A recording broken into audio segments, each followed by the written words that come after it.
Mike, I don't know many people who don't love a banana bread. It's also a super easy way to use up some browning bananas. Which we always have at home. I know, because one week people will be eating all the bananas in the house and the next week no one likes bananas. I'm glad it's not just my family. No, typical, very typical. So we're going to make a miso banana bread here. If you could chop up the dates so that we've got those ready to go, and we've got 4 bananas to pop into the actual banana bread with 1 saved to decorate the top, which I think is always a nice little touch. Nice. It's nice to see what's in it. It's a nice little sweet finish, and it's just a fun way to use it as well. Makes it look pretty. That's right. So 4 lovely ripe bananas. You know, you're cooking with literally 2 of my favourite ingredients, banana and miso. Oh. Love it. And they're energy food, right? I don't know many people who don't think bananas aren't an energy food. Mike, can you grab the extra virgin olive oil, which I really love using in baking. And now that my bananas are all nicely mashed, we'll get some extra virgin olive oil in there. So about half a cup. Half a cup? Yep. Okay, we'll get our extra virgin olive oil in. So I'm putting in a white miso paste. This one is really lovely. It's really smooth. It's a beautiful quality miso paste. Have a little taste and let me know what you think. I love miso because it's a fermented food. Lots of health benefits to it, right? Yeah, fermented foods. So fermented foods are things like miso, sauerkraut, kimchi, yogurt, tempeh, kombucha. So you can keep all of those sorts of foods in the fridge and then just add them into your diet, your meals daily. If they're there on, you know, and in the fridge ready to go, then you think about using them and you get them in. Then we'll get the eggs. Fermentation, like anything fermented, for me, it's just flavour boosters. Yeah. You know, something that can take a ham sandwich, but you then add some sauerkraut is the most amazing thing. so good, isn't it? Your pickles, your meat, it's just turbocharge that flavour. Yep, definitely. Do you want to pop the vanilla extract and get these whisking up? And then the baking powder in. So I've added in the egg, the miso paste, the coconut sugar, Mike's added in the vanilla, and now we've got some baking powder. We obviously want this to rise beautifully, so there's a generous amount of baking powder in there. So we're adding in the cinnamon as well. That's a lovely way to naturally sweeten baked goods as well. Cinnamon's a beautiful sweet flavour. Yeah. Also one of those spices that's always on hand in the pantry for me. Yeah. Then a little bit of desiccated coconut goes in. Oh, you're going to have to convince me with this one. Why? I love coconut, love the flavour. Yeah. I'm not huge on the texture of desiccated coconut. Well, look, all of my baked sweet treats are pretty wholesome and hearty, so I feel like I'll win you over with this. Do you want to add the dates in for me? These are pitted dates, a good rough chop so that we get those lovely chunks of the dates coming through into the banana bread.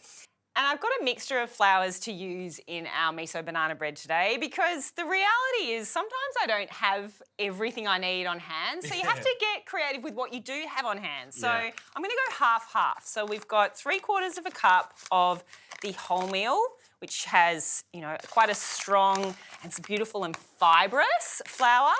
And then 3/4 of a cup of the plain cake, biscuit and pastry flour. I'll let you do the honours of the wholemeal flour. So just 1/4, yeah? 3/4 of a cup. 3/4? Yeah, so 1.5 cups of flour in total. And then we'll give it a mix. And that's really it. It's that simple. There's nothing too technical. Banana bread should always be simple. We'll just get a spatula so that when we scoop it into the tin, we're not missing any of our beautiful batter. Would you like to lick the spoon? You said you were a child sometimes, you know, you never know. I'm a child at heart. Oh, God, that's delicious already. It's always a good sign, isn't it? Beautiful. Do you get the saltiness of the miso coming through? The miso and the banana are a pair. They are like, it's not banana and then miso, it's miso and banana all at once. Like, beautiful. I am obsessed with miso. I'm getting that feeling. So we've got all our batter in the tin. Some sliced banana to go over the top. You can slice it right down the middle if you wanted to and just have 2 big slices of banana down the top. That's a very lovely way to finish off the banana bread, or some small slices, however you wish. Do you want to help me? Oh, of course I do. I just don't want to get it wrong. And then we'll get it into the oven, a 175-degree oven, for about an hour. This one takes a little bit longer to cook. but it's worth it for the result at the end. I cannot wait to taste this.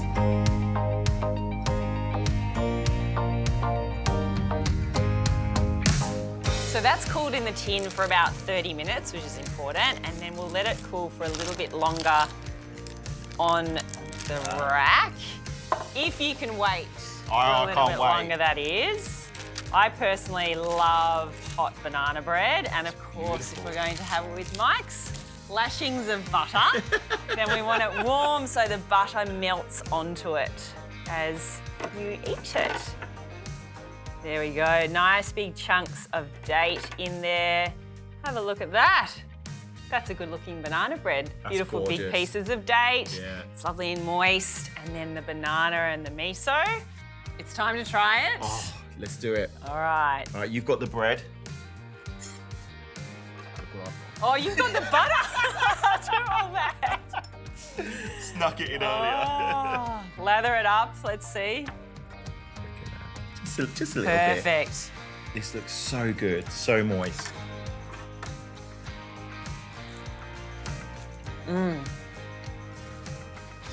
That is great.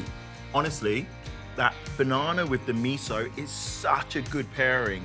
Really comes through, and the texture of the bread, spot on. Really spot on. Yeah, it's a really wholesome treat. Very simple to put together. And that's how good wholesome baked treats should be. So you can sit down and enjoy it with cuppa. I'm going to enjoy this.